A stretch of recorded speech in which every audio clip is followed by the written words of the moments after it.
আমরা এই প্লাটিনা গাড়ির ইঞ্জিন কমপ্লিট করার পর আমরা যখন গাড়ি যে কিক মারছি তখন ইঞ্জিন থেকে ব্যাক মারছি, স্টার্ট হচ্ছে না।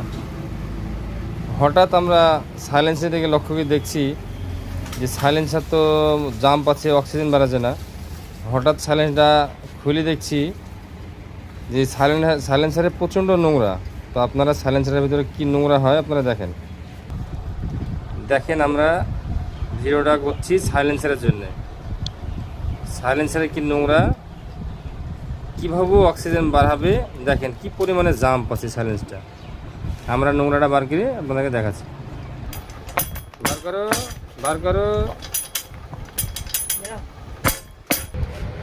কি পরিমাণে মোবিল এসে জাম্প হয়েছে সাইলেন্সটা দেখেন, কিভাবে অক্সিজেন পেতে পারে সম্ভব, কিভাবে নোংরা বাড়াচ্ছে সাইলেন্স থেকে দেখেন। এভাবে কি অক্সিজেন সাইলেন্সারে পাই?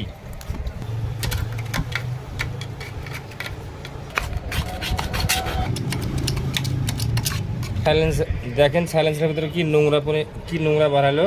এবার আমরা সাইলেন্সটা ওয়াশ করছি কীভাবে আপনারা দেখেন।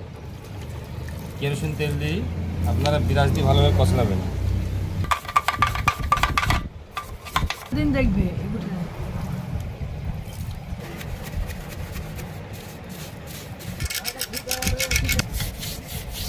নোংরা ছিল, আমাদের যে সাইলেন্সারে নোংরা ছিল সেটা বার করানো কমপ্লিট হয়ে গেলে এবার আমরা সিজার করা কমপ্লিট। এবার আমরা সেলাই করব, তাহলে আমাদের কাজ কমপ্লিট হয়ে যাবে।